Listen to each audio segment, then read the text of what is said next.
Stories are the most powerful thing on earth. They are literally life and death. Wars are waged based on the story of who is the hero and who is the villain.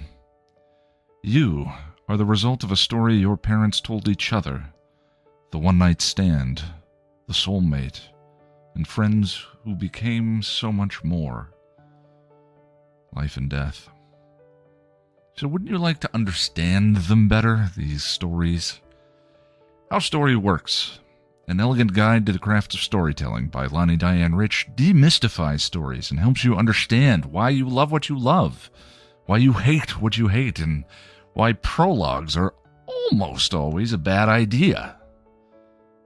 How Story Works by Lonnie Diane Rich. Available on Amazon in ebook, audiobook, and paperback form. Get your copy today. Welcome to Still Pretty, a Buffy the Vampire Slayer podcast from Chipperish Media. I'm story expert and super bitch, Lonnie Diane Rich. And I'm film scholar and sinister yet addictive card game, Noelle LaCroix. And we're here today to talk about Seeing Red, the 19th episode of Season 6. Seeing Red aired on May 7th, 2002, and was written by Stephen S. DeKnight and directed by Michael Gershman. Still Pretty is a fully spoiled, full-spectrum Buffy podcast, so if you haven't seen all of the show, go take care of that, and we'll get all excited with the tingly anticipation. And as this is fully spoiled and you've seen the episode, you know what we're going to be discussing today. Now is the time to decide if today is a day you want to listen to those topics. It's no failing in you if today is not that day. You can always save the episode for later. All right. Let's go on patrol.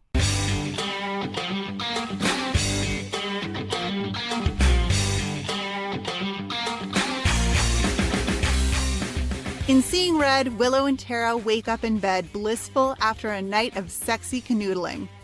Willow's worried about Buffy after the events of the night before, and Willow suggests that something might have been going on with Spike and Buffy. And Tara spills the beans. Willow goes out into the hallway to find Buffy, and Dawn comes out, then sees Tara coming out of the bedroom, and... No. I'm totally not here. You guys, you do whatever you want. I'll go watch TV downstairs really loud in the basement where I can't hear anything. Oh my God! I love you guys! At the Geek Lair, Buffy breaks in and finds the basement empty and booby-trapped. She escapes with a few books and papers and a sliced red leather jacket, and now she's really motivated to take these guys down. At the house, Tara and Willow flirt while working the problem, wondering if they should call Xander, who's unavailable, or Spike, who's no longer part of the team. Meanwhile, Anya's out at a bar trying to work up some vengeance business and work out her own issues. But they say, I love you, and you think it's true. They say, oh, Anya, I want to be with you for the rest of my life, and you believe them. You believe they feel the same way about you, because that's the way love's supposed to be, right? Who's Anya? At Spike's lair, Dawn comes by for a visit to say goodbye and tells a drunken Spike that his sleeping with Anya hurt Buffy. So if that was his goal, congratulations. Out in a demon's lair, the geek trio take down a demon with another plan, this time to obtain a couple of magic orbs that will make them super powerful. While Jonathan goes in to fetch them, Andrew and Warren plan their betrayal of Jonathan. Once Warren gets the orbs, which shoot power through him. Supposed to share. Oh, relax. You at least get a whirl. As soon as I'm done playing with him. Buffy goes to Xander's to talk, but he's still hurting from the night before and is more betrayed by her sleeping with Spike than Anya sleeping with Spike. They fight about who's made more mistakes, and Xander leaves. At the house, Willow cracks one of the trio's CDs, but gets distracted by the fact that there's a naked Tara in her bed, and who can really blame the girl? I mean, come on. Xander goes to the bronze to drown his sorrows, and the geeks show up, ready to cause some trouble. Let's make some noise. Buffy patrols and hurts her back, so she goes back home to take a bath. Spike walks into the bathroom, insisting they need to talk. She tells him to leave. He doesn't. He apologizes for sleeping with Anya, then tells Buffy that she loves him. He insists that she admit it, and then pulls her to him while she hits him and yells at him to stop. He doesn't stop. He forces her down and climbs on top of her, telling her he's going to make her feel it.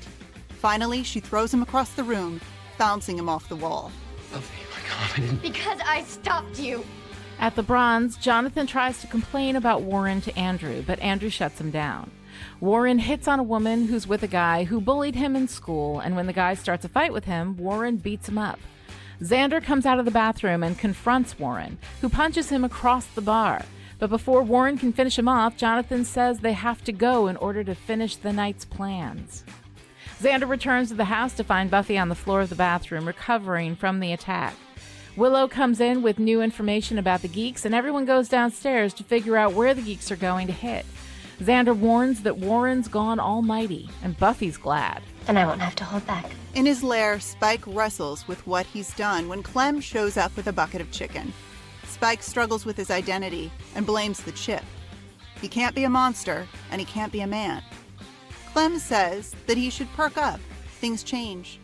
Spike agrees that they do, if you make them. At a theme park, Warren interrupts a couple of security guards delivering a truck full of money. Andrew and Jonathan watch as Buffy confronts Warren, and they fight. Warren survives a rock overpass falling on him, and he taunts her as they fight. Jonathan jumps on her back and tells her to smash the orbs. She does, and just as she's about to finish with him, he whips off his jacket and flies off in a jetpack, leaving them to go to jail. Meanwhile, Spike stops for a moment to look back at Sunnydale as he rides out on his motorcycle. Get nice and comfy, Slayer. I'll be back. And when I do, things are gonna change. The next morning, Tara and Willow wake up and finally put on some clothes. In the backyard, Xander talks to Buffy, and the two of them make up. Warren busts into the backyard, waving a gun and shouting misogynistic ranting at Buffy.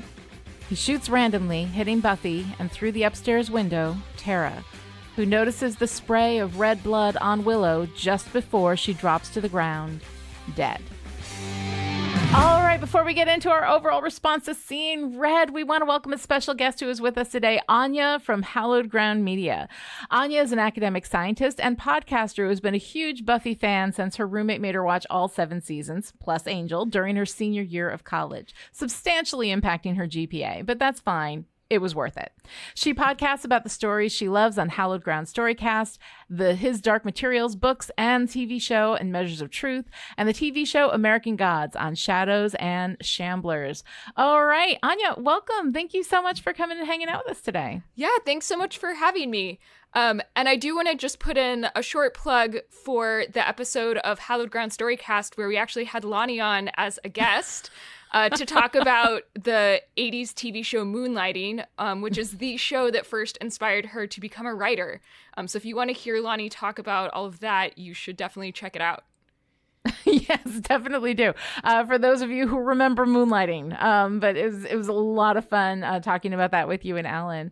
So it's so great to have you with us, and really great to have somebody else here to kind of help us round out our discussion of what is probably the most difficult episode of Buffy to talk about.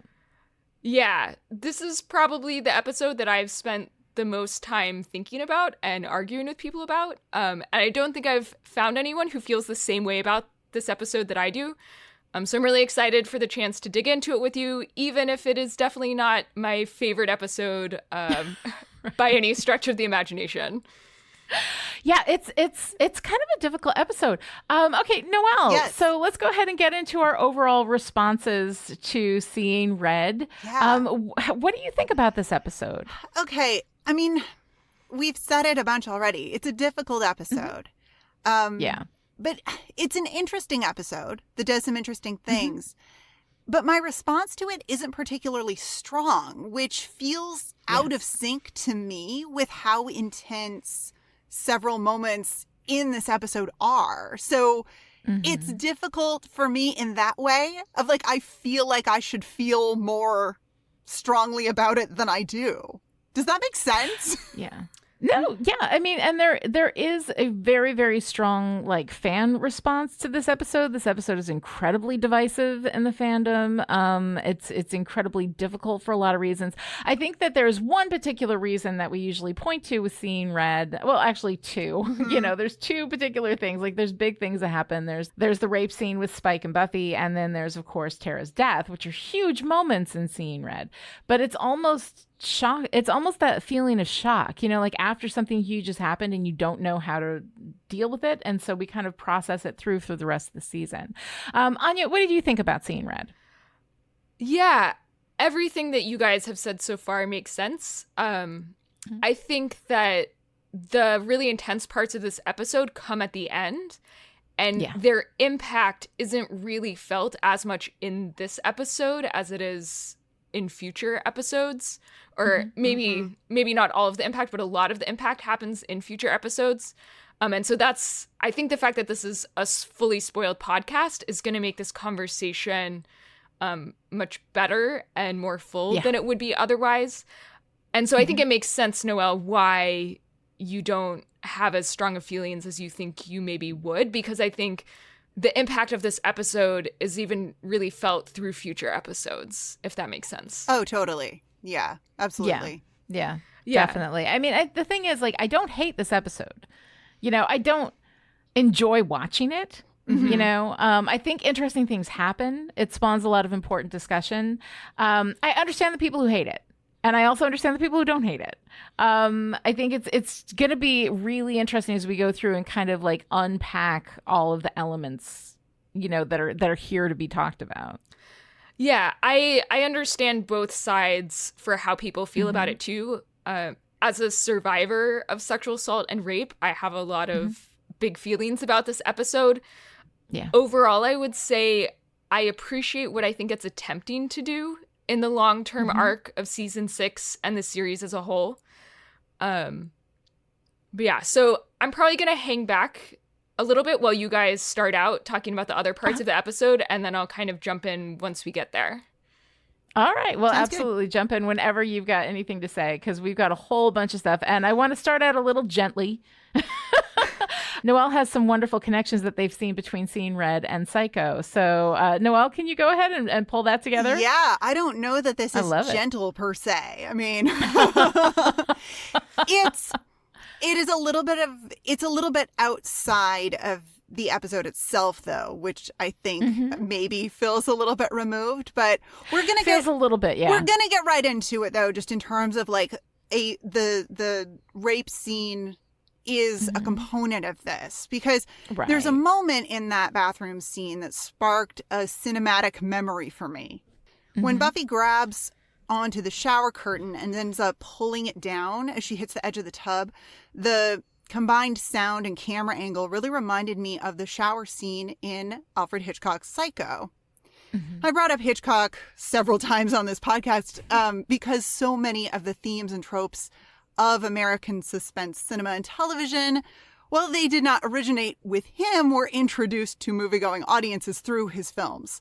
My favorite example of that, and one that is extremely relevant to Buffy, is the blonde woman in peril, right? That's not, that did not originate with Hitchcock, but he did, he perfected it, perhaps. He used that over and over and over again. And it's one of the reasons that we continue to see it so much in American film and television still.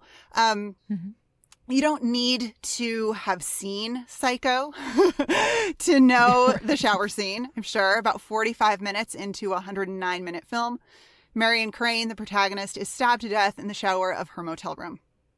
And it's shocking for a lot of reasons, including the subject matter, the famous strings-only soundtrack that we've heard repeated and parodied pretty often, and the more than 50 edits that take place in this short scene. There are at least that many cuts in the bathroom scene in Seeing Red. If you start counting from the moment Spike puts his hands on Buffy's waist, it's over 40 edits. So it's easily more than 50 if you start counting cuts from the moment she enters the bathroom. Yeah. And in both cases, those rapid fire edits add to the sense of violence in the scene. It's visually jarring for an audience. It speeds up our experience of the action. So if you feel a little frantic watching a scene like this, it's not just a you thing. It's the subject matter, of course, but it's also the editing. It's almost tactile. And from a directorial standpoint, I think this is a really smart choice for Seeing Red. Spike is talking about love, right? His dangerous, consuming definition of it. But the film language is speaking violence. I think that's really, really potent and really powerful. Yeah, and Spike's ability to distinguish between not just sex and violence, but love and violence. I think the lines are not, stark for him between these things. Well, and he's pretty clear about that in that scene, which is another... Yeah. It's something that I think would add more, I almost want to say nuance to the scene, except that, the director and the editor take such a hard stance, I think, in terms of this being a violent act. The editing is tricky in that as an audience, we're encouraged to consider both Buffy and Spike's position, which is uncomfortable to even say because it starts to sound like, rape apology, which is not at all, that's not my standpoint at all. But I think that the editing... But do you think the text is doing some of that? Well, though? I think maybe that may be some of what bothers people about this episode. Yeah, I mean, we really are, even in the scene itself, we really are invited into Spike's experience as well as Buffy's, which is uncomfortable. Regardless of what the show may be saying about sexual assault, being invited into that space in any way is uncomfortable. But I think choosing to frame it in this very psycho shower scene way is just really, really smart. It feels very intentional. It feels like the show taking a serious subject matter very seriously. And I appreciate that. And I also just appreciate, I love Psycho, and I appreciate any chance I have to talk about it. And there are actually some other links to Psycho in particular in Seeing Red. The amusement park set is reminiscent of the Bates Motel set. And the music in that scene is very Psycho-like. It really brings to mind the score for me. But I think another huge link between Seeing Red and Hitchcock's Psycho is Tara's death, which takes place in the same episode where Amber Benson appears in the opening credits for the first time. So put another way, Amber Benson is added to the opening credits as a way of adding to the shock of Tara's death, which is very Hitchcockian. That is such a Hitchcock move. I mean, Psycho was shocking in large part because it killed its protagonist, Marion, with over an hour still left in the movie. And of course, this means that then the protagonist has to shift, right? Which the film does beautifully. And apparently I need to talk about Psycho and how story works because damn. We'll have that discussion about killing your protagonist halfway through because it's bold. Yeah. It's bold. It's bullshit, but it's bold. I don't think it's bullshit, but, All right. We're going to have that argument on another podcast then. Right. We'll make a date. We'll have that discussion. But Tara's death comes on the heels of Willow's and her joyful naked reconciliation. And she isn't even the target of the violence that kills her. And that feels like Hitchcockian relationship irony to me.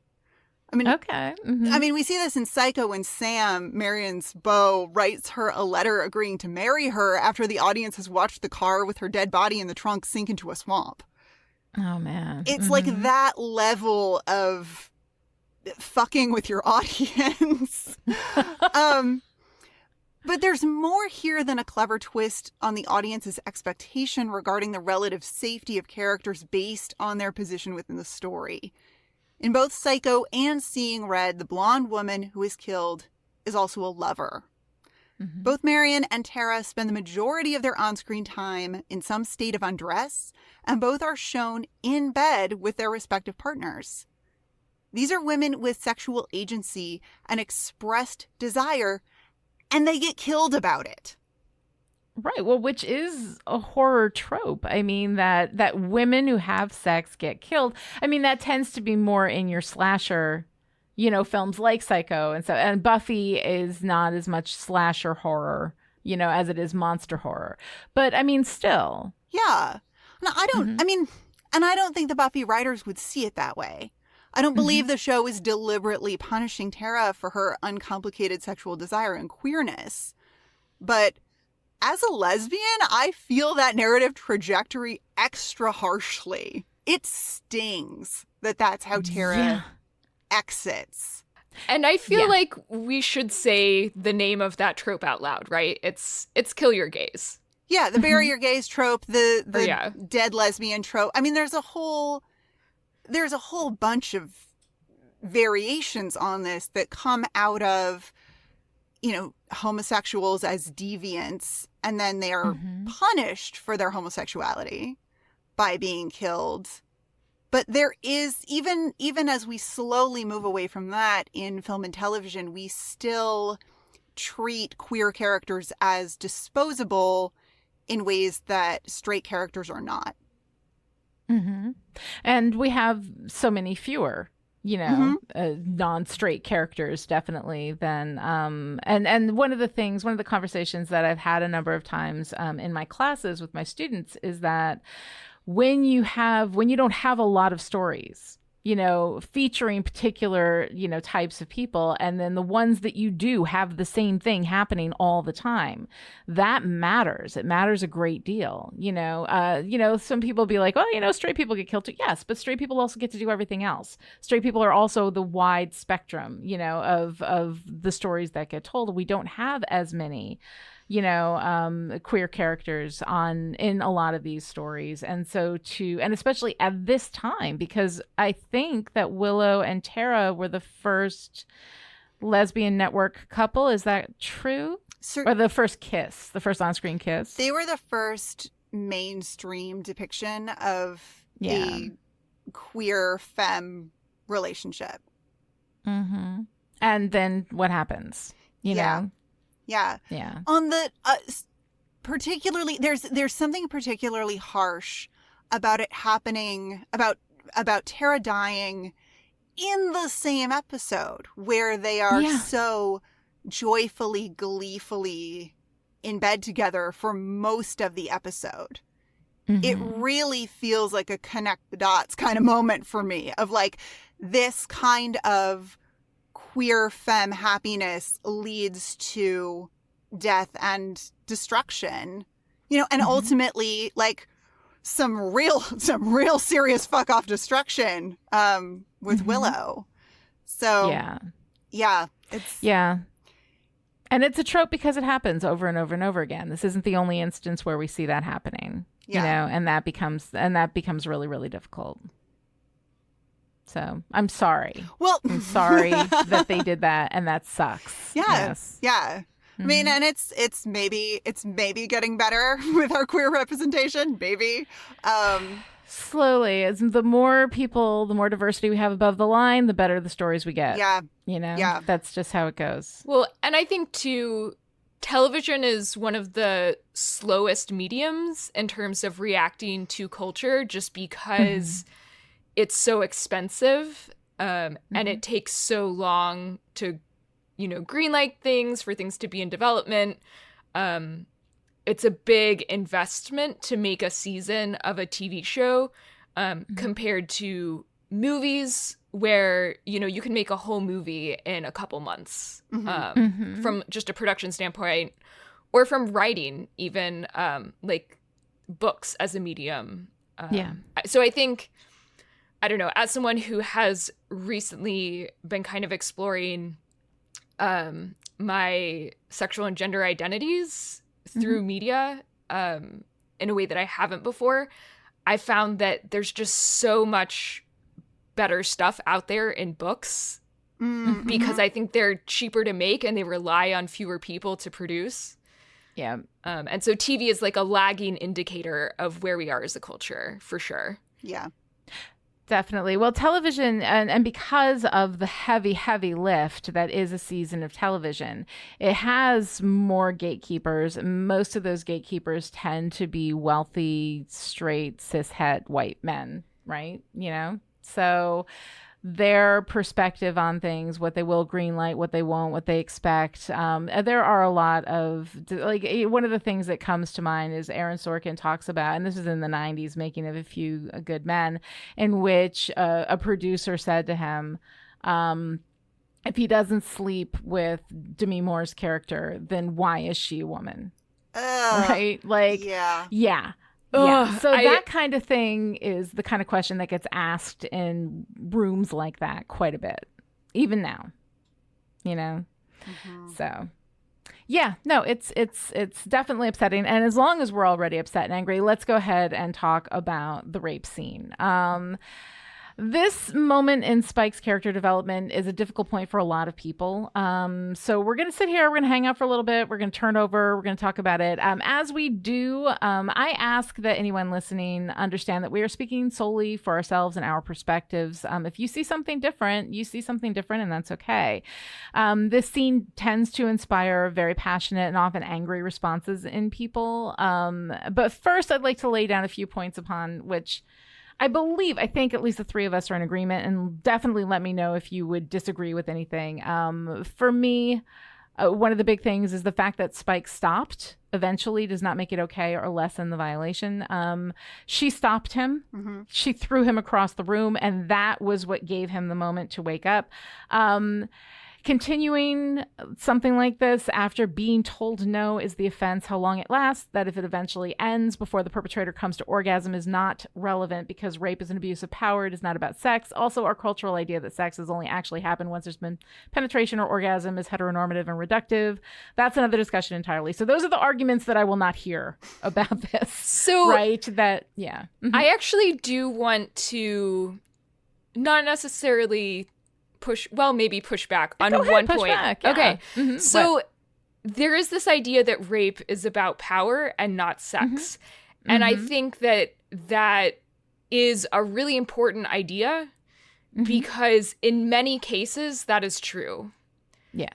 But I think that based on my personal experience, that is not always in fact true. Okay. I think there are a lot of people out there where the violation is the point. And then I think there are other people where the violation is not the point. They would just as well, or perhaps even prefer, a consensual encounter. Yeah. It's just that they don't care if it's not, you know? So it's not necessarily that the point of the rape is the abuse of power. It's just that they don't care. Okay. And so I think that really influences my read on this scene. Okay. Yeah. I definitely understand that. I think that the option to not care comes down to the power to do what you want, regardless of whether the other person cares. So I kind of do still see them. I still see them locked in a power dynamic, but I understand what you're saying. Or I guess maybe I should say, I think we're kind of. I think it's in a nuanced space, right? Like rape always involves an abuse of power, and there is always that element to it. But whether that is like the motivating factor or not, I think can vary. I think absolutely you're right. Absolutely, I agree. And I think sometimes when people use that phrase, it can be misinterpreted to say more than that, I guess. Yeah. No, I understand that. Well, and it's really difficult, too, when you're talking about rape within the context of an established relationship or even an acquaintance relationship. I feel like certainly in our stories, it seems like sex and the desire for sex or the desire for some sort of physical connection factors into how the story talks about rape, if that makes sense. Like the reason rape shows up in the story is because sex or sexuality or quote unquote romance or love or something sex adjacent has been part of this dynamic. And then when violence enters the picture, it's sexual violence. Does that make sense? Yeah. Yes. Absolutely. But there is the fact that that somebody can continue to perpetrate despite the no, without considering that, does create kind of a power dynamic that I find to be ever present in these, and I cannot get out of my head. And as I look at Spike, and I do think, like Noelle, earlier you were saying that some of the text does seem to show Spike's perspective on this, right? That does seem to have some sympathy for what he's doing.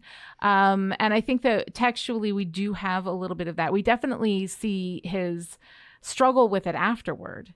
In a sympathetic light, right? Yeah. Clem is there, patting him on the back. It'll be okay. You can change things. I mean, Clem, of course, I don't think knows what has happened. Poor Clem. Clem has no idea. Poor Clem. He just wanted to have some hot wings and watch some TV, Yeah.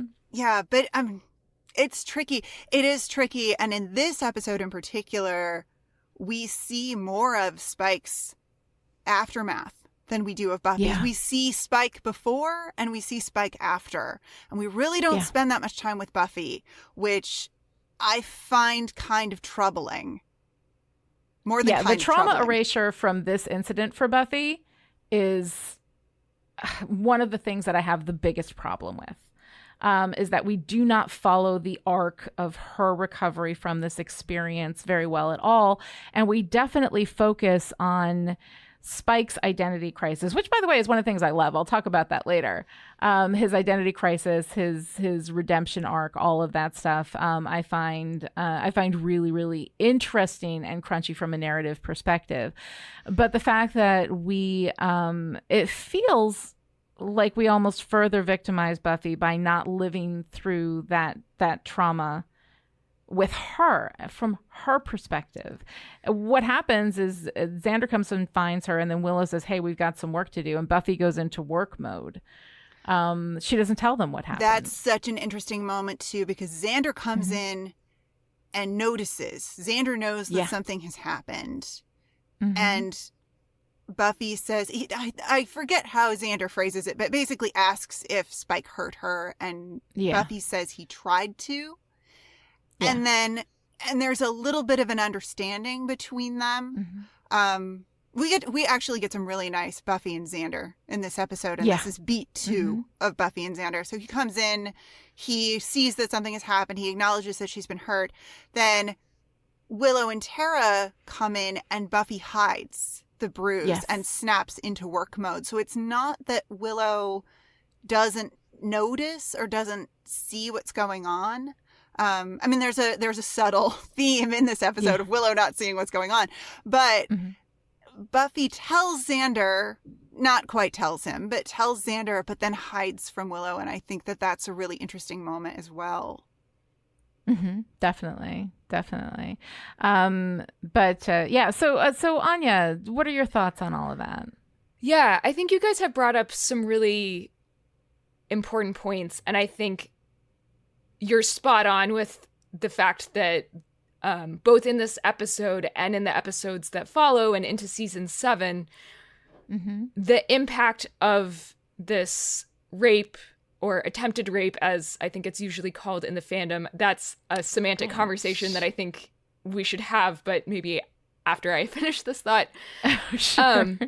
I think that, to me, this scene and this, or like the long-term plot line and Spike's redemption arc, reads to me like wish fulfillment written by a rape survivor.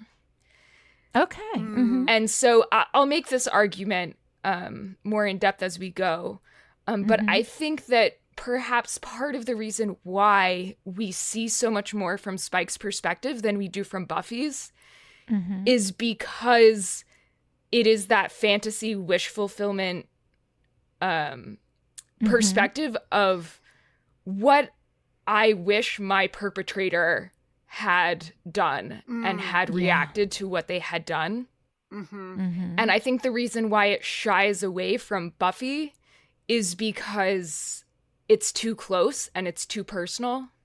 And I think there is so much policing that goes on in terms of the way that victims of rape and sexual assault respond to their attacks. And so by not giving us Buffy's response in a lot of detail, in a way, it kind of lets survivors insert themselves into the story in a way. It's like more of a blank slate. And I think it kind of, it doesn't let the audience judge her as much for her reaction. And it kind of gives the character almost some privacy for that. And I totally understand people who think that is not the best decision. But I understand why they made that decision. And like for me personally, one of the hardest parts of the first time that I was assaulted was how people reacted to my reaction. Yeah. And like said things like, well, you don't seem that bothered by it, so why are you making such a big deal out of this? You know, like, if you can hold yourself together in some way, it must not have impacted you. Right. And I just think people have a lot of expectations for how they want people to respond to this. And so, you know, I don't know. I just have complicated feelings. Like, obviously, criticizing a real life person based on their real life experience is very different than criticizing a written character's experience that someone else came up with, right? Right. But I do think that when people say, I don't think Buffy responded correctly to her attack, and like, I think she should have looked more traumatic, like that rubs me the wrong way, because that for sure, like literal things that people said to me. Yeah, for sure. Anya, I love your point about the way that it's handled visually and narratively, giving her privacy for her reaction. Not just, you know, in a we're opening this space for people watching to, you know, either insert themselves into this moment and, you know, move through something or re-experience something in a way that like creates that space for them to process without a bunch of drama about how she is responding. And also just as a I mean, that's such a powerful tool of fiction, creating space around difficult or meaningful moments in a person's life. And I just love that. I love that that's present in fiction. And I'm so sorry that was not present in reality for you. But I love that read. I love it. Thank you.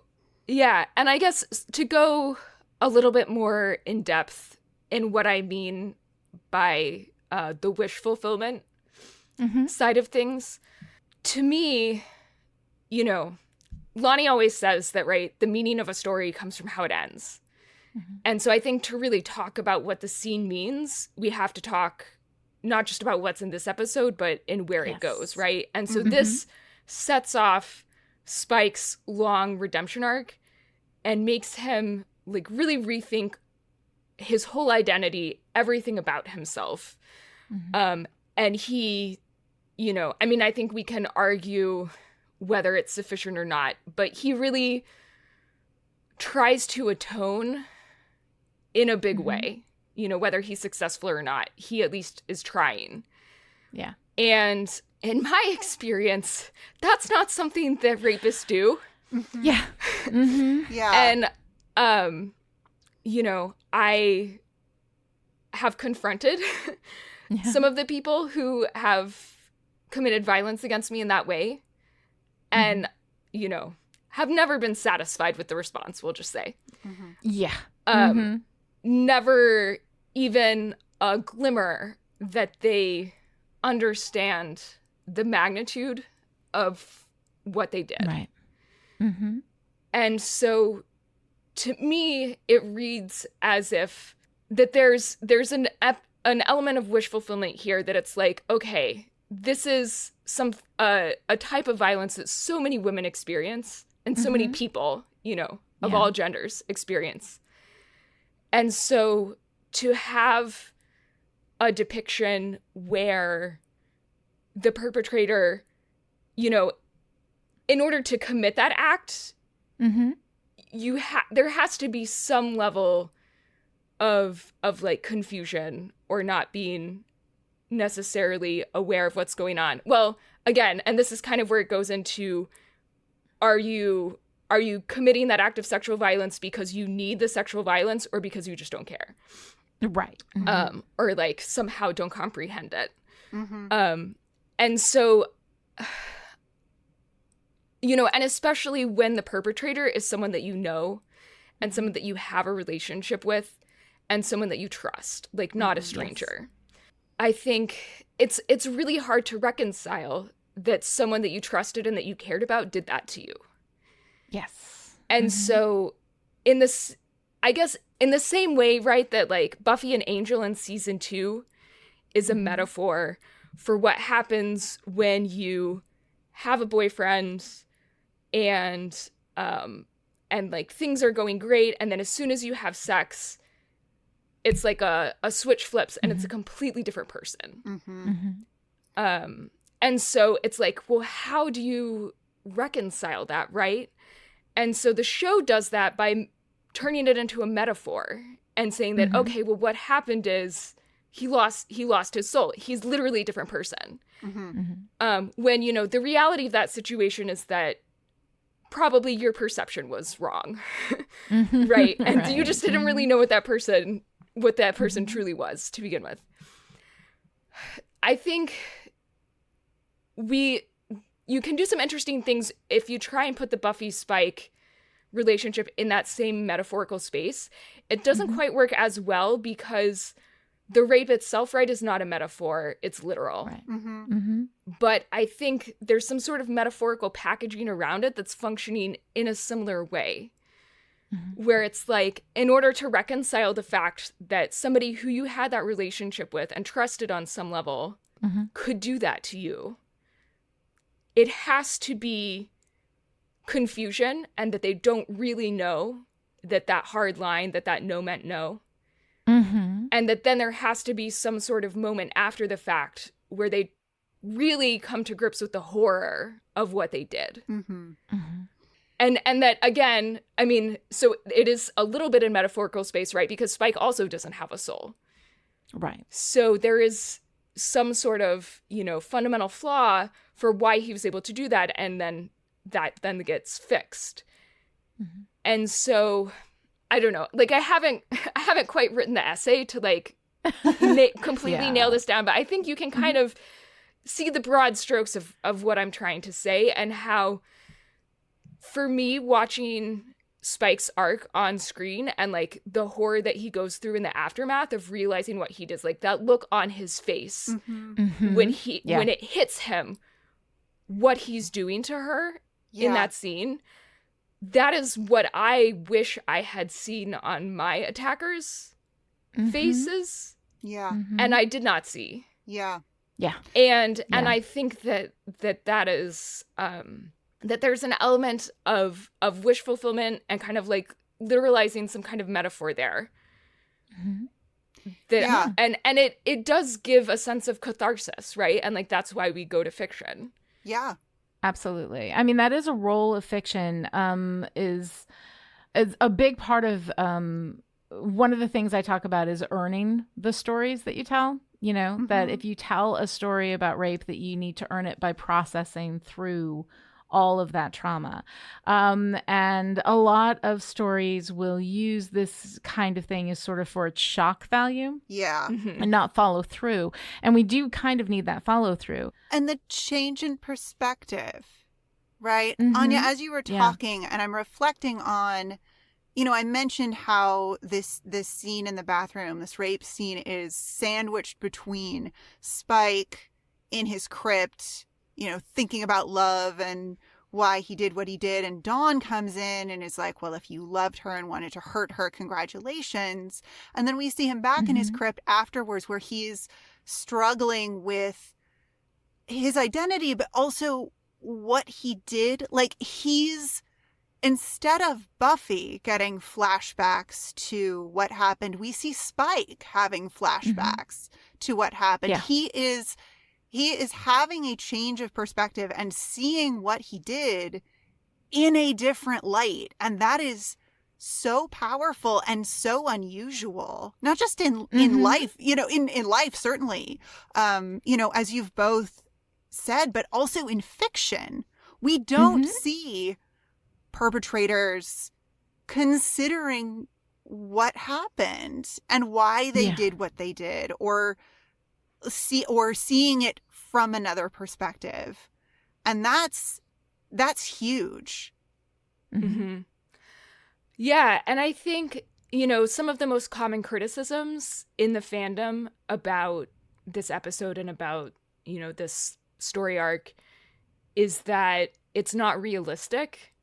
And that's not the point to me, right? Like, Yeah. I think what makes this powerful is that it's not realistic. Right. Yes, fiction is not answerable to reality, and this is exactly why. Because we need our fiction to do something our reality cannot. Exactly. Yeah.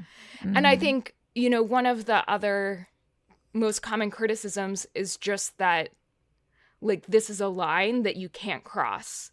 And that, like, if you do this thing, there is no possibility for redemption.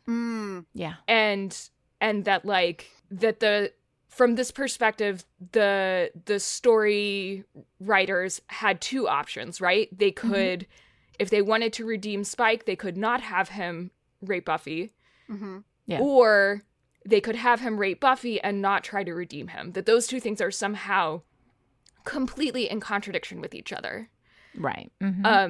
And that is something that I just, like, fundamentally disagree with. Like, I think that there is very little that is completely irredeemable. I mean, I think there's some irredeemable people out there, don't get me wrong. But I think that there are very few actions that are truly irredeemable, right? Like, there are people who commit murder who, go to prison for decades and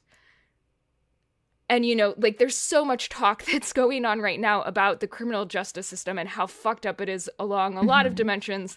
I'm not even going to get into the race side of things, but just the general idea that people who commit crimes are irredeemable monsters who cannot be rehabilitated and need to be punished and locked away forever, I think is at a root of a lot of fucked up stuff in our society. Yes. Absolutely. And that, obviously, I was super traumatized by, some of the experiences that I've had. Do I think that the people who did those things to me are irredeemable? No. Do I think that our society is set up for them to be forced to really grapple with what they've done? No. Yeah. Exactly. I don't think they have been redeemed. I don't forgive them, but I don't think it's impossible. I think that, in other circumstances, they have the capacity to be redeemed. And if they did that work, then I would forgive them. If they went and got their souls, right? Which is the argument that we essentially come back to when we talk about Spike. And this is the argument that Noelle and I are going to be running through for all of season 7 when we get there. Redemption isn't just handed out like candy. It's earned, right? And so here we have Spike working to earn that redemption via, getting of his soul. And when he comes back in season 7, he has that moment where he says, I went and got my soul to make it better. And then once I had my soul, realized that I couldn't, Yes. And that, I think, is a really powerful part of that too, is that he's not being redeemed so that he can have Buffy. or so that Yeah. he can get her back, or so that she will love him. Yeah. He's going after his redemption so that he can know what he's done and hold himself accountable. A redemption comes from, acknowledgement, apology, and accountability.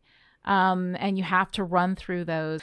But getting back to, your perspective on this, Anya, which I really appreciate, is like the different levels of wish fulfillment that do happen, in this episode for the, for people who've had this experience. And I do believe that Marty Noxon, who was running the show during this season, has come out as a survivor of sexual assault.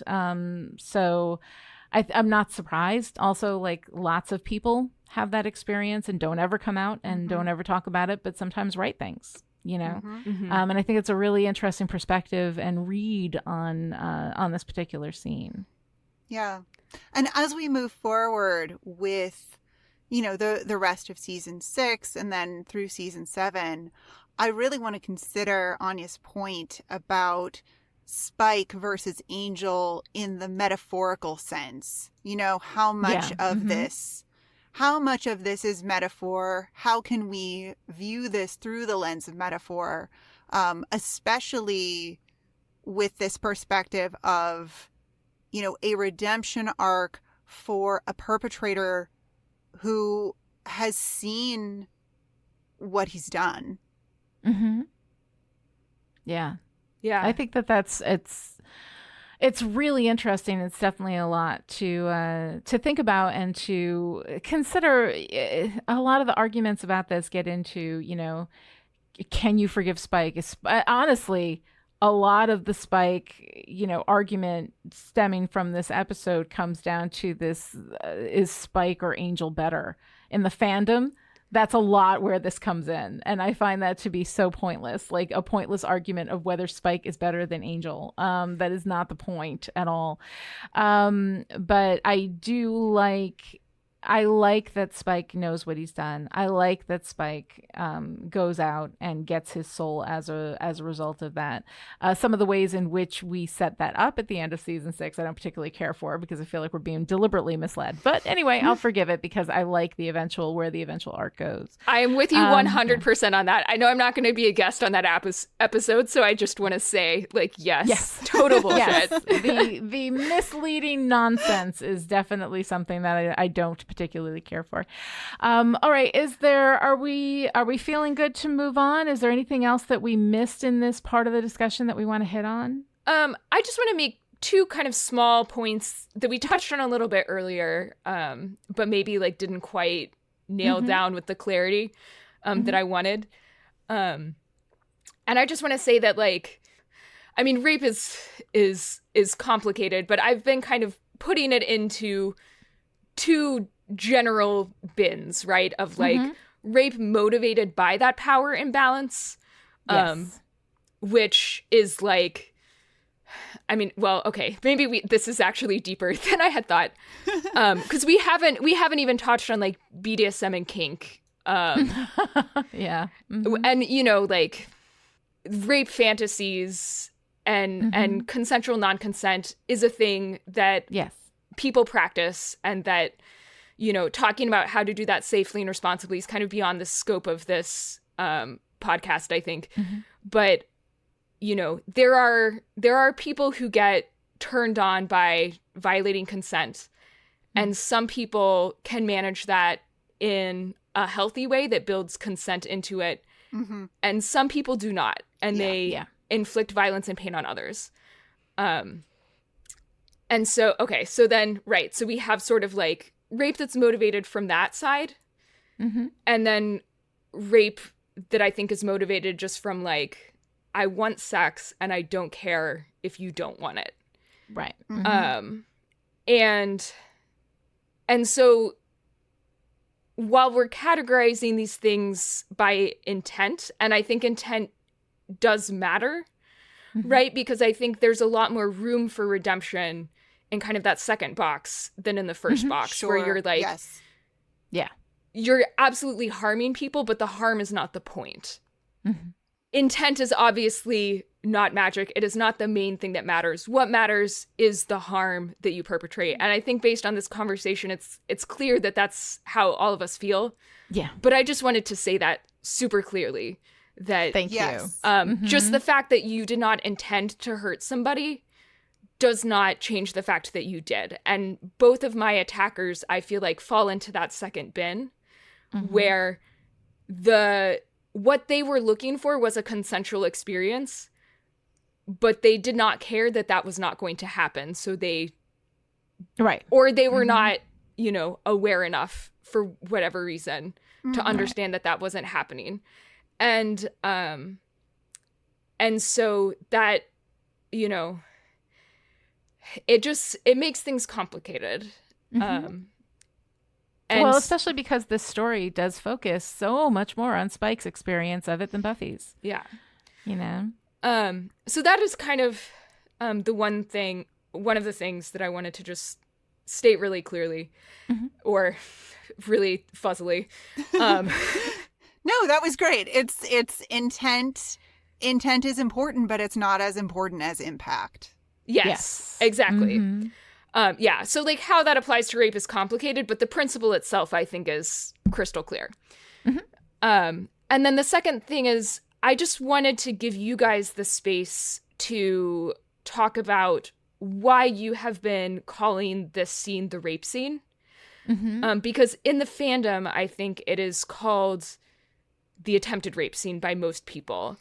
And I'm assuming that you have made that choice very deliberately and thoughtfully. And I have, my own thoughts about why that might be the case, but I don't want to put words in your mouth. So I'd like to hear what you have to say about that. Yeah, I actually have looked at this from both perspectives, and the attempted rape versus the rape scene, I think, speaks to the idea that he stopped, right? And that what makes rape is if the perpetrator comes to orgasm, or if the perpetrator, finishes whatever it was that they were starting, or that what is the finish of that. So for me, myself personally, in that experience, the fact that someone stops or is stopped is not a mitigating factor in actually what happened, or at least in my personal experience. So when I call it an attempted rape, I feel like I'm apologizing for Spike. And so that makes me I feel like I'm mitigating what he's done. And considering the fact that I do like where he goes, that I do like his redemption arc, that I do like that he goes and gets his soul, I want to be very, very clear that in no way am I saying that what he did was not bad. And I'm not trying to like mitigate that. So, I mean, Noelle, how do you feel about that?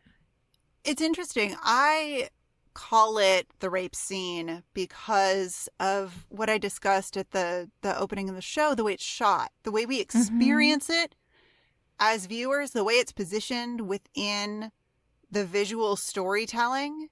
It is a violation. And there's no it was going to be a violation and then it didn't happen, which is what the word attempted suggests to me. Like what we see as viewers, what we experience as viewers is a violation. In the same way that there are plenty of horror movies that show us, they'll show us something without really showing it. I mean, Psycho does it wonderfully. Texas Chainsaw Massacre does it wonderfully. There's gore and violence that exists on screen without existing on screen. We see it all the time in film and television with nudity. Implied nudity is still nudity because we, the audience, experience it as nudity. So to me, this is a rape scene because we, the audience, experience it as a rape scene. There's no kinda sorta about it for me. And that's why I choose to refer to it that way. Those are great answers to that question.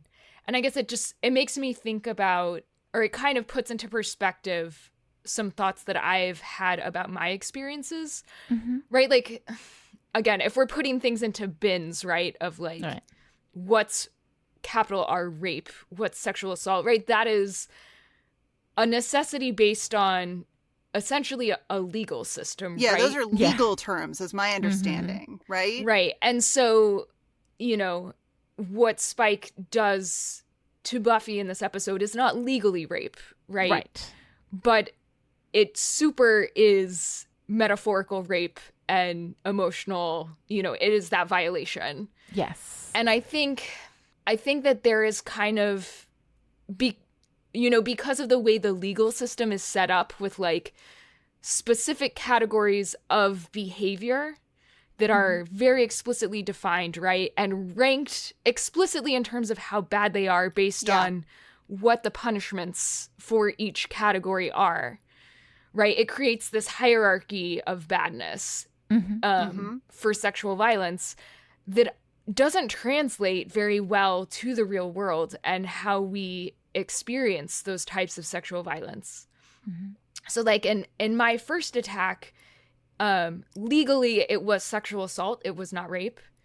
My second attack was legally rape, but because of the different factors, that first one was so much more traumatic to me and felt like so much more of a violation than the second one, even though the first one was sexual assault and the second one was rape. And therefore, legally speaking, the first one was quote unquote not as bad as the second one. Yeah. So, so all of that just is to say that I completely agree with you. And I might have a segue to our next section. Yes, fantastic. See where this goes. Yes.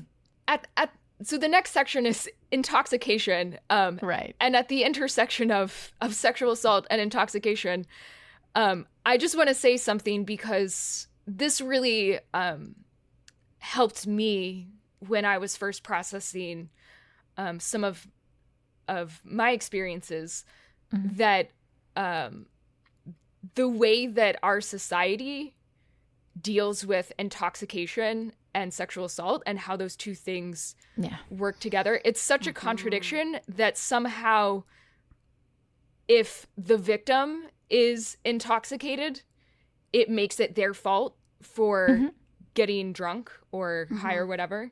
Yeah. And if the perpetrator is intoxicated, it makes it less their fault. Right. Right. Yes. Right. And that is complete bullshit.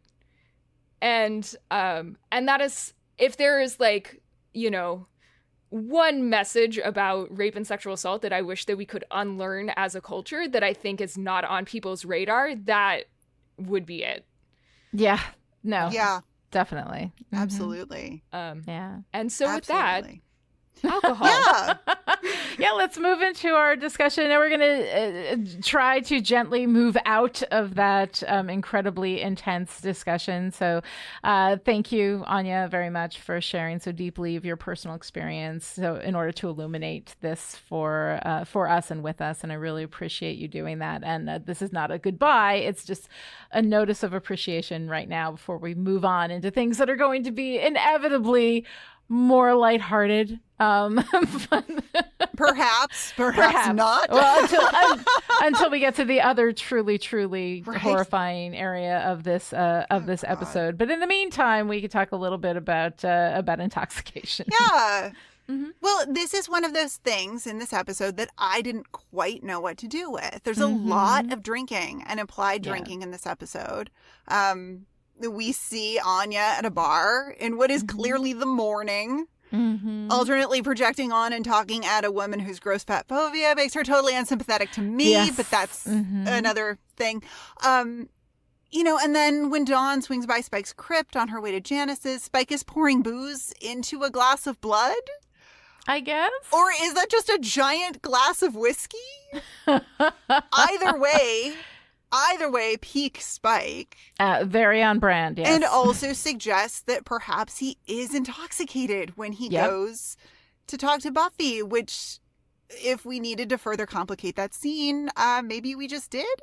And then we see Buffy go to Xander's apartment, and he's drinking, and he offers her a drink, and she refuses because, again, it's the morning. And then shortly afterwards, we see Xander at a bar, or is that the Bronze? I think it's the Bronze. Okay. I was not totally clear on place in that scene where he does a little bit of mirroring of Anya earlier, where this woman is trying to connect with him and he's not here for it. Yeah. And then finally, after we have the scene with Spike and Buffy in the bathroom, we go to the bronze again, but this time we're with the trio, and Andrew has his enormous fruity drink. Right. And further, we're doing all kinds of like interesting and problematic queer stuff with Andrew in this episode that I don't have in my notes because I have it in mine. It's not great. Yeah, it's just Andrew's internalized homophobia being a joke. Yeah, yeah. I'll get into some of that when I get into talking about the trio. But I want to say something about intoxication and emotions, both in the drinking to drown the emotions kind of way, and also in the strong emotions can feel like being under the influence of a substance kind of way. Because this feels really deliberate. But I'm not 100% sure what to do with it in this episode. You know, and I want there to be more to it than just everyone is really going through it and alcohol is a legal, widely available, relatively inexpensive way to shut your brain the fuck up because it's literal brain poison. But I don't know. So we have this like intoxication alcohol sort of through line, but I don't know that it is more meaningful than what I've just laid out. No, I think that you want it to be metaphor because you kind of just want more from that than just everybody's drinking. Because you crave metaphor, because the Buffy is a metaphor delivery machine for the most part. And then when Buffy gets literal, it always feels a little bit weird. And to me, this feels like it's just, somebody else may read something else into it, but what I see is just that we're having a lot of people drinking, and drinking is the shorthand for I am deeply, look at me deeply suffer, I am drinking, right? And I think I think it's just shorthand. I think it's more shorthand, less metaphor. I mean, personally, that's what I see. Damn it. Yeah. But I want more metaphor. How about the orbs? Oh my God. Orbs. Why did it have to be orbs? This is metaphor that's not even trying to be metaphor. Well, and that's the problem, right? Yeah. Andrew says, I thought they were supposed to make us all huge and veiny. Are you sure they're working right? And I'm like, oh my God. Like, it's so, I just roll my eyes so hard because they're not even being kind of subtle about this. Well, and I find it really interesting that in a season that is focused on entitlement and unearned power and the essential weakness and fragility that inspire those qualities in people, we use as a source of incredible power two very fragile, easily smashed testicles. Yeah, I mean, it's so not subtle, and I'm just annoyed with it. Yeah. You know, last time on the podcast, previously on Still Pretty, Kelly Jones observed brilliantly that the trio don't function well as antagonists because there's no story space for them among Slayer rules and Slayer power. Buffy can't use her Slayer abilities on the trio because they're human. And there's no way to fight them within the rules we've established for how Slayers work. So it's narratively vexing. Yes. But this episode also drives home why I don't like the trio as antagonists. I am all for the villain was toxic masculinity all along, but the trio's toxicity is way too jokey. Yeah. They're dangerous because they're quote unquote playing at being men, as Katrina says. But it's all framed as funny and kind of eye-rolly. And I'm in on it because I'm like, oh, of course they're orbs. Of course they're orbs. Yes. I find this is where, like, again, I want the metaphor. This is a metaphor that we're actually working that hard for. And it's also, it plays into this whole, the trio fails in a lot of the ways in which season 6 in general fails, is that we're moving out of metaphor and into literal reality. And while we're in this sort of shifty space in between, it just all feels wrong. even when we're using metaphor with the trio, it feels wrong. And it's the same thing when we get up to guns, in Buffy. Like here, once again, we have another gun. These things never useful, right? That's one of Buffy's classic responses to guns. I think the only time that she actually used a gun effectively was in season 2 with the judge, the rocket launcher. And ever since, every time we see guns, it's always unearned power, and Buffy throws them aside. With the initiative, she threw them aside. And she fought by hand with her earned power, the power that she works with and trains for all the time. And so when we talk about that in terms of here are these 3 guys in constant pursuit of unearned power through various venues, some of which are guns, but a lot of which are not. It's still the same thing. It's still stolen power. And the misogyny in it, which is so literally expressed, also becomes disturbing because this is a story in which I kind of expect my reality to be couched in enough metaphor that I can experience it without experiencing it. But that misogyny, every time I feel it deeply, every time it raises its head, I feel that shock of very real fear that I have felt every time I've seen it in the real world. And especially when it's been directed at me personally. And so all of that together mixed with the trio, I think that Dr. Jones is absolutely right. All right, so before we get into the rest of the misery that is in Seeing Red, can we have a few moments just to enjoy Tara and Willow together? Yes, please. Oh, God. Yes, please. Absolutely. I love Tara and Willow in this. I loved the "can we just skip it" speech at the end of Entropy. I love them together. I love them happy and whole again. With the caveat that, of course, all relationships require a lot of very difficult discussions and you cannot just skip it. But I'm glad that we just skipped it for the purpose of the fiction, that we didn't live through it, that they were able to kiss and just make up and be together. I love Dawn's squee of delight when she sees them together. Yes. I love, okay, we'll stop. Oh, you'd better not, from Dawn. I love that. And this happens right before the unbelievable tragedy that we will talk about as we inspire the old joke, Joss Whedon, George R.R. Martin, and Stephen Moffat walk into a bar and your favorite character dies. Yeah. Yep. I mean, I've already talked about it. I hate that Tara's death comes, right after this wonderful episode of Tara and Willow being reunited without the magic, except of course there was plenty of magic. Like, it's just, it's so lovely to see them together. And I love Dawn being the Tara and Willow cheerleader. It's just the best. I know. It's so great. I loved it. It's really fun to see. Okay, so I kind of want to talk a little bit about Buffy too, because I've noticed something when I'm making my notes, mostly during season 6. There's something weird about Buffy in season 6, and it's that nothing seems to be about her.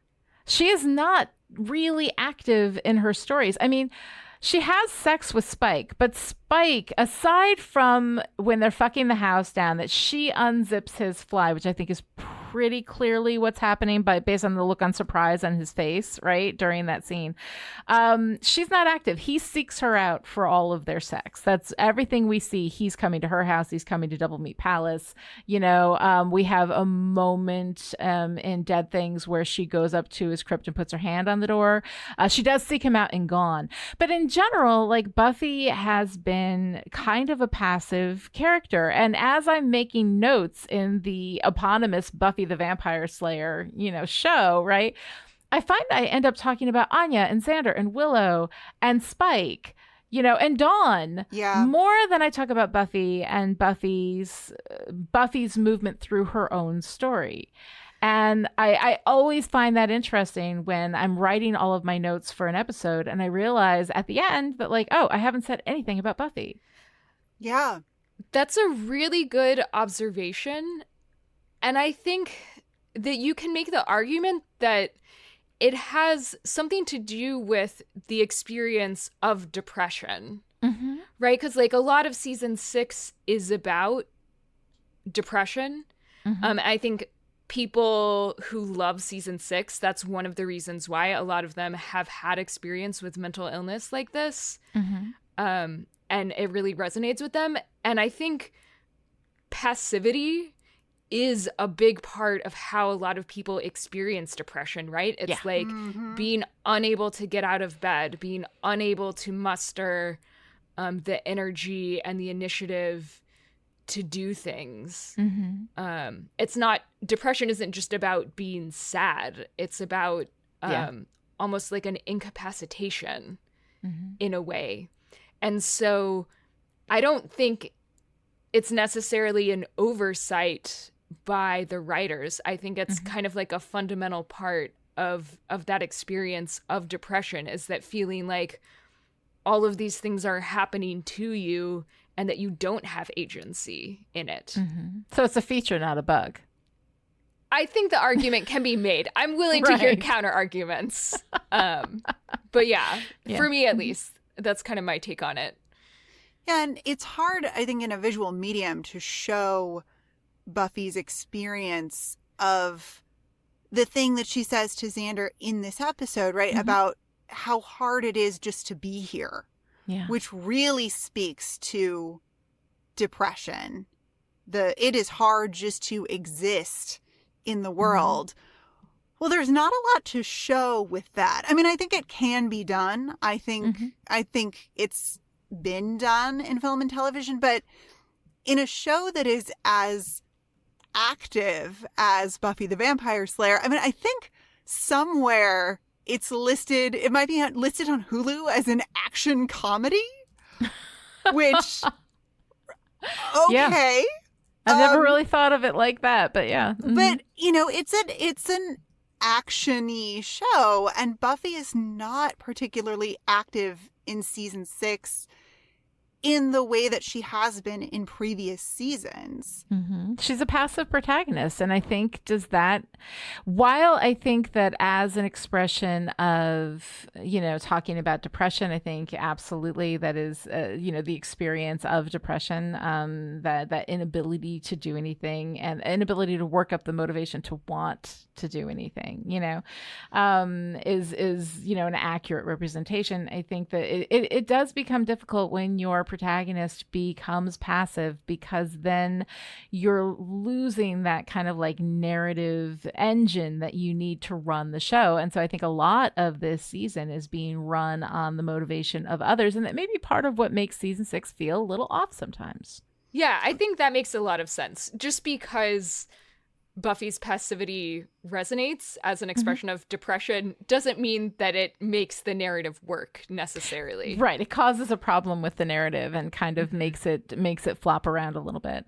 I was delighted to see Anya going after her vengeance, and this woman, you know, this horrible fat phobic woman for whom I have absolutely no sympathy, because fuck you, lady.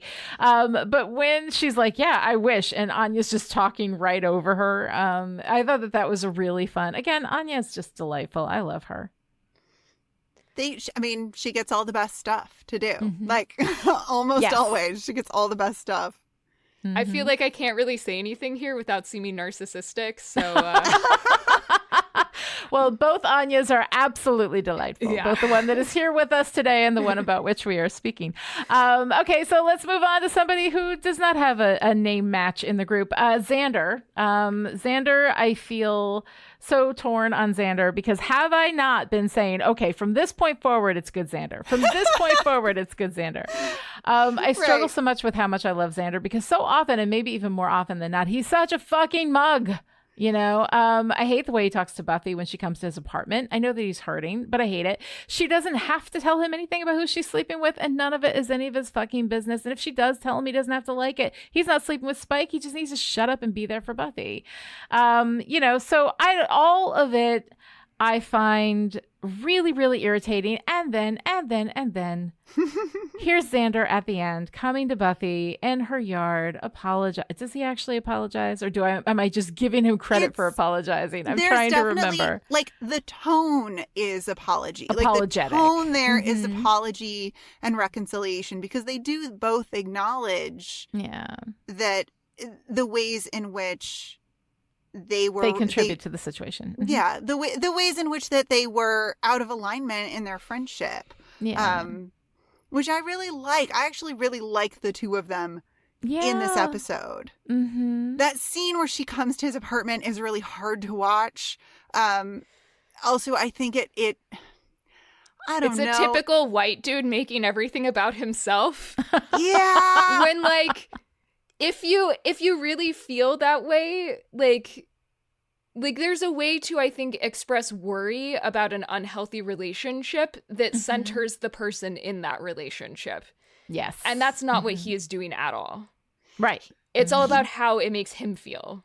And it's all like pre-victim blamey too. And Buffy's like, you let Spike fight alongside you. And Xander's like, well, I never forgot what he really is. And this is before the rape scene. And I just, there's a little bit of like I don't know. I hesitate to even say it, but it feels like there's a little bit of pre-victim blaming in We're this laying scene. victim blamey track, right? Yeah. It feels a little bit like, well, you, Buffy, forgot who Spike really is, and I, Xander, know the truth about him.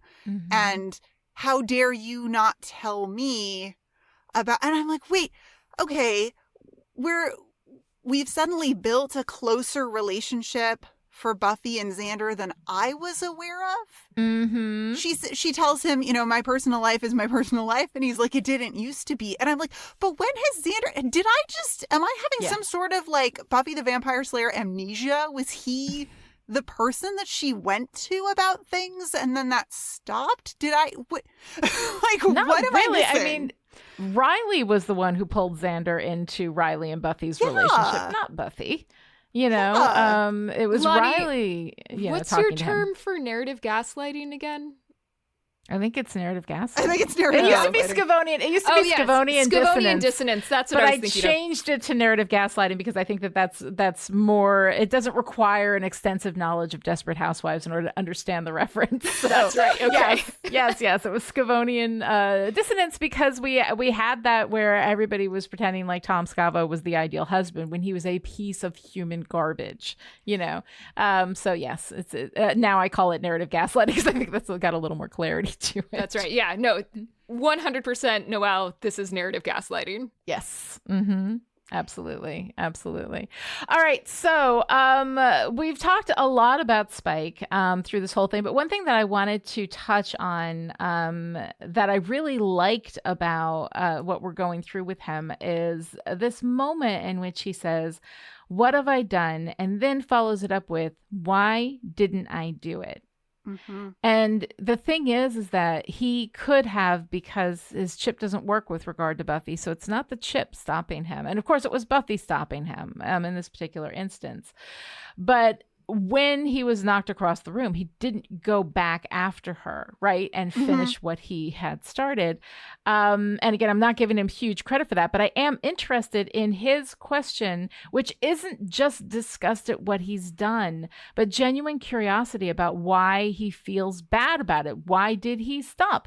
He is a monster. Like, he is forgetting that he is a monster. He is forgetting what he truly is. This is a guy who, raped and murdered across Europe for 150 years with a song in his heart. Like, this is who this guy is very much. And yet, here he is now, changed, not by the chip, not by his soul, but by something else.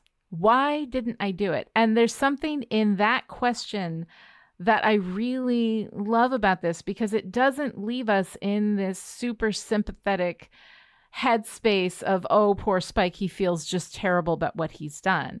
He feels terrible about knowing who he is. And I think that that's such an interesting question to place at this particular juncture. That he's going... He is going back and forth between, I mean, doesn't he literally say about the chip, it won't let me be a monster and I can't be a man? Right.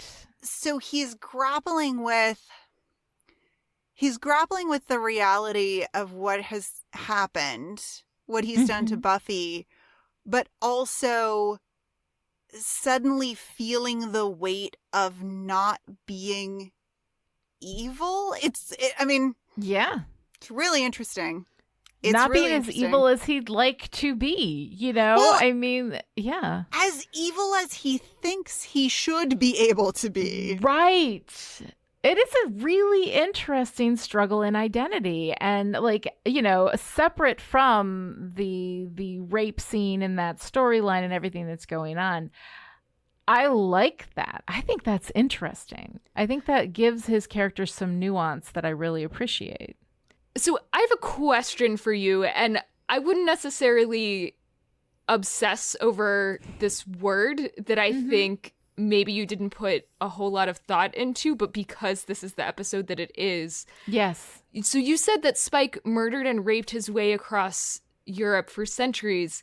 Do we know that he has committed rape before this moment? Because I feel like if he has or hasn't, that does put the actions in this episode in a separate light. I never thought of him as someone who had committed sexual violence before. I assumed he had just been murdering. So I'm wondering if is that like just a phrase that you pulled out? I don't know. You know what? I have to say, I don't know where the text is. I feel like there is text somewhere on that, but it might have been... I don't know, and I may have misspoken. So yes, I know that there's somebody listening who absolutely knows if there was text. I feel like there is a textual acknowledgement that he has done that. I think there was something in one of the stories that he was telling Dawn that gave me the impression when he was telling the story of something he had done to a family. I'm not entirely sure. I may be wrong, but I was under that impression, but I might be mistaken. So I'm glad that you brought it up, but I'm not really sure. I feel like there is text for that, but I cannot think of what it is off the top of my head right now. Well, this is not the same timeline, but when he's telling Buffy about killing slayers, and we see those flashbacks, those murders are... There's a... treading super carefully. The murders are sexual in nature. We are presented with them in a sexual way. They are framed in a sexual frame. There's a very sexual mat and frame around both of those murders. That's my immediate, light bulb with Spike and sexual assault. But he was with Drusilla. I mean, maybe he was monogamous. So Dr. Kelly Jones, who was lurking in our Zoom chat, has just said that in season 7, Spike says to Buffy, "Do you want to hear what I've done to girls Dawn's age?" Yes. So I think that's where I got that impression. And it was something about Dawn. Yeah. But still, that's not necessarily actually... It could be murder, right? It could be murder. It could be murder. It could be I'm just saying on the brutality. plus side, if we're optimistic, it could be murder. Right. If we're optimistic, it could be murder. Yes, absolutely. All right. I will absolutely take that correction. People in the audience, go ahead and let me know if there's reason to believe. I have reason to believe that that's not necessarily a line that he would have drawn as a vampire running across Europe, but we do not know for sure. I'm not sure that it has been explicitly stated. But interesting question, and now I have to wonder where I got that impression from. But okay, let's move on to a little light moment of Clem. Can we have a moment of Clem? Because there's so little joy in this episode. Clem walking in with a bucket full of hot wings and just wanting to hang out and talk. Oh my God. I love Clem. And I love Clem wanting, seeing that Spike is going through something and wanting so much to help. And his little, Spike is going off about his chip, and Clem says maybe put a wet rag on it. He's a little Total Recall moment. So empathetic. He's just trying so hard. He's so sweet. And I don't know. I just love to see Clem. I love to see Clem, especially in the context of Spike going through this, identity crisis about not being a monster and not being a man. And here's Clem, who is a demon. Yes. Who's just a sweet, cuddly demon. I mean, we've talked about this before with season 6, right? About, the bad guys are just guys and not all the demons are evil. And hey, there's a thing. So it's one more little tick in that column of it is not true that demons and vampires are capital E evil across the board. There is space for all kinds of behavior among demons and vampires. And I love it. It's such an interesting addition to this really twisty narrative. Yeah. I really like that. And we're constantly having this discussion. We've had it a number of times this season.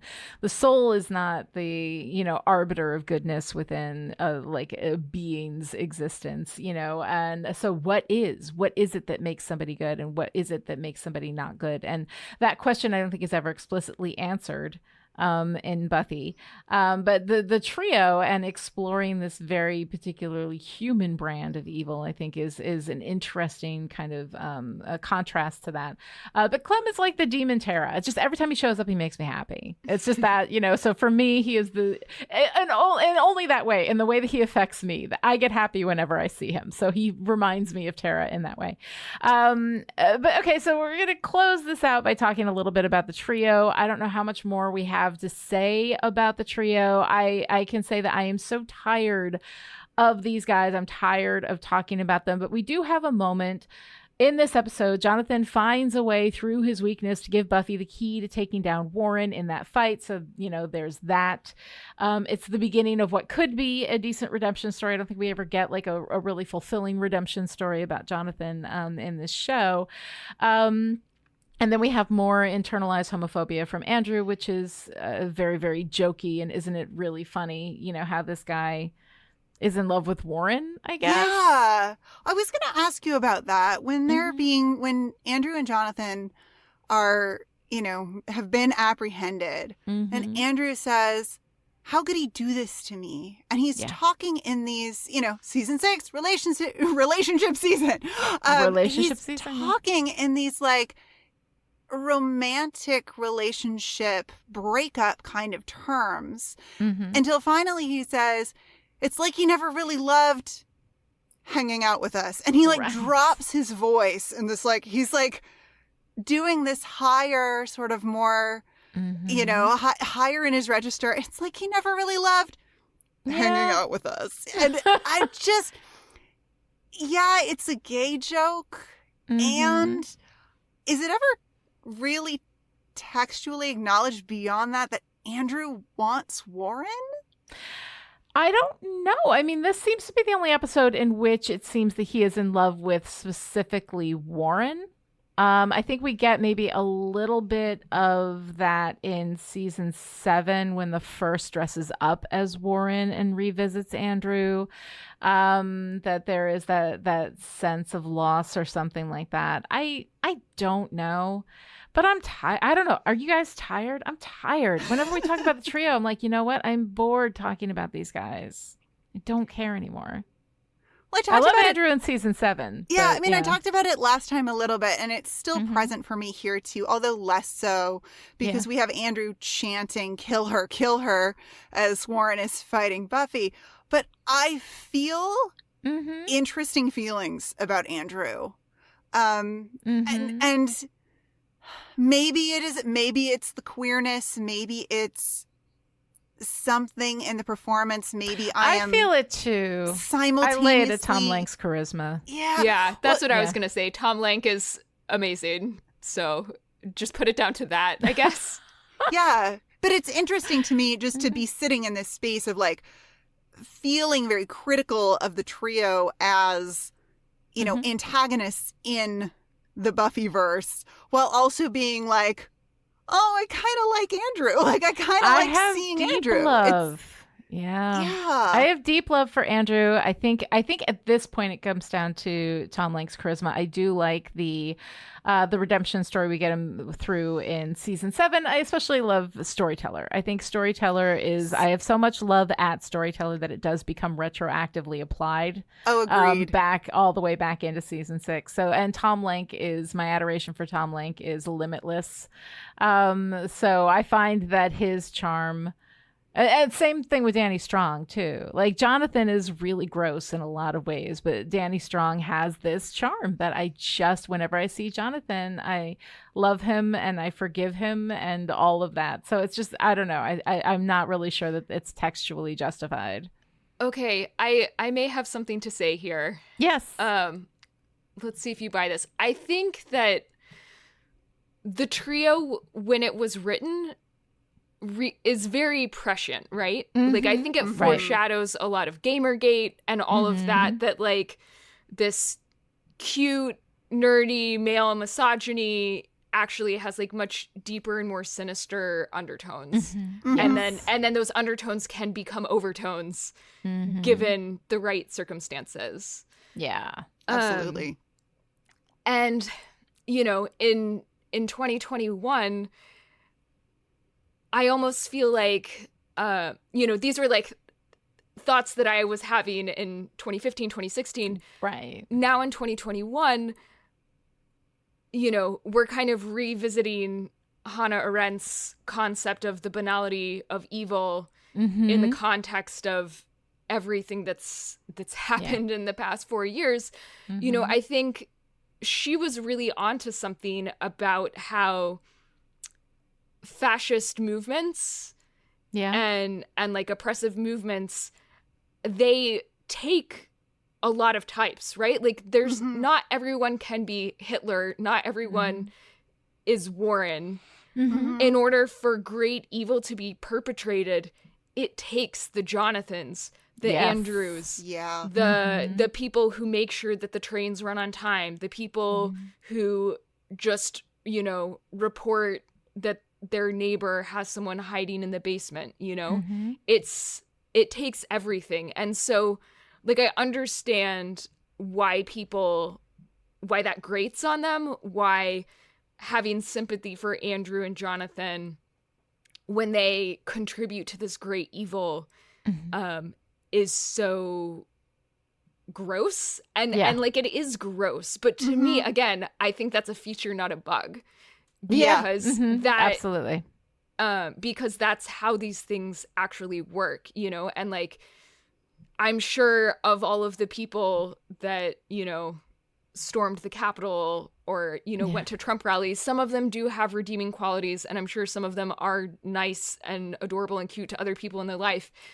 That doesn't make them good people, and like, that's something that we have to grapple with, right? I mean, I think that's something that so many white people at least have been grappling with over the past 4 years as people have kind of joined in the Trump cult and turned into little fascists, is that, you know, the people that we loved and have affection for are actually, you know, deep down really problematic and easily led into evil and perpetuate great acts of evil and enable great acts of evil. Anyway, sorry to bring up politics. I know that like a lot of people probably are using this as an escapism, but like, it's hard not to see it there, you know? No, I think there's definitely absolutely a connection there. And I think that it's a point well taken, definitely. And that's one of the things too, is that like, in the context of Buffy, when I look at Jonathan, and Jonathan has done some truly, truly horrible things that we've talked about throughout the run. There is something about Jonathan that for reasons I cannot quite explain, I just have like a love for him. And I think a lot of it has to do with his vulnerability, for the fact that he did help Buffy, you know, for the fact that he does see what's wrong, that when Katrina got hurt, it turned around for him. That's when he had that realization that there is some redemption in that, although we don't get a full redemption arc for Jonathan.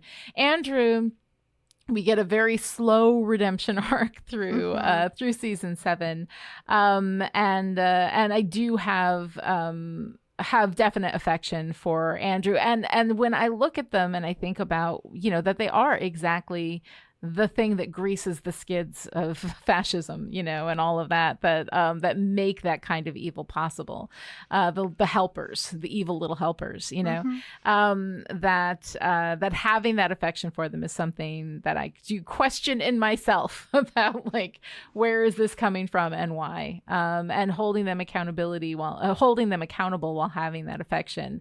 How do you do that? Yeah. It's a lot there's a lot of really tough questions in that. Definitely. All right, so moving forward, Noelle, what are you wearing? Okay, I have a what are you wearing question. Yes.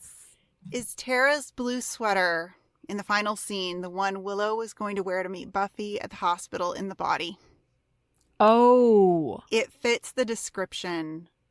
Oh, and we never really get to see it because Anya just pulls it out of the papasan and throws it in the... Yeah. Oh, I don't know, but now I'm sadder. I know. And I kind of want a headcanon that it is, but only because of bigger story reasons. Yeah. I don't know. Oh. Such a bummer. Such a bummer. God. It's so good. I mean, and you can imagine that even if it is not physically the same costume prop, it could be an intentional homage, right? Like maybe they got rid of that specific sweater, but they chose one that was similar enough to make the reference. And she dies in what was Joyce's bedroom. Yeah. Ooh, yeah. Yeah. Oh, God. Yeah, that hurts, doesn't it? It gets you right in the gut. We're going to be talking a lot about Tara next episode. Yeah. Oh God, it's awful. It's awful. All right. So before we close up what has been a very, very challenging episode of Still Pretty, Noelle, what's your favorite part? It is Dawn ecstatic to see Tara and Willow together again. I'm totally not here. You guys do whatever you want. Like, oh, baby. Go downstairs and watch TV really loud. I love that. It's so great. Love it. What about you, Lonnie? What's your favorite part? Oh, yeah. I mean, absolutely. Yeah, I'm with what could possibly be a better part than Dawn's incredible squeeing glee at Tara and Willow being back together, which is, reflected in me. I feel that squeeing glee that they're back together. So, Anya, what about you? Complete consensus on this point, I think. I love this moment, and I'm actually so mad that it's not one of the, like, easily searchable GIFs that comes up on Twitter. Yeah, because I constantly want to use this as a reaction GIF, and it's like really hard to find it. Yeah. It's very, very nice. If you enjoyed this conversation and would like to join in, connect with the show on Twitter, follow @Chipperish, and use the hashtag StillPretty. Anya, would you like to tell people where they can get in touch with you? Yeah. So I'm on Twitter @StrangelyLiteral. That's strangely and then LITERL because character limits. If you want to find my show Hallowed Ground Storycast, which is the one that Lonnie guested on, you can find that @HG Storycast. And if you are, for some reason, starved for Buffy content, the first 2 episodes of that show are all about Buffy. So we did one episode covering seasons 1 through 4, and then another episode covering seasons 5 through 7. All right. So you guys can find that. Just go out to the podcast place of choice and look for Hallowed Ground Storycast. This episode of Still Pretty was brought to you by the Chipperish Media producers who support us on Patreon at the power producer level. These people are the reason why Still Pretty is coming to you free and ad-free right now. So thank you to our February producers: Stephania, Shelley, Rose, Jonathan, Alice, Kristen, Sarah, Christina, Erica, and Abigail. And this week's special message for our power producers: sometimes intimate, sweaty relations with the wrong person just seems like a good idea at the time. To find out how you too can support Chipperish Media, visit patreon.com/Chipperish. Other ways to show your support: write a great review on Apple Podcasts, tell your friends about the show, or fly off in a jetpack and leave Andrew and Jonathan to rot. All right. Thank you so much, Anya, for spending time with us here today. It was so great to have you. We will be back next time with Villains, the 20th episode of Season 6. Until then, so the birds are flying again, eh? Ain't love grand?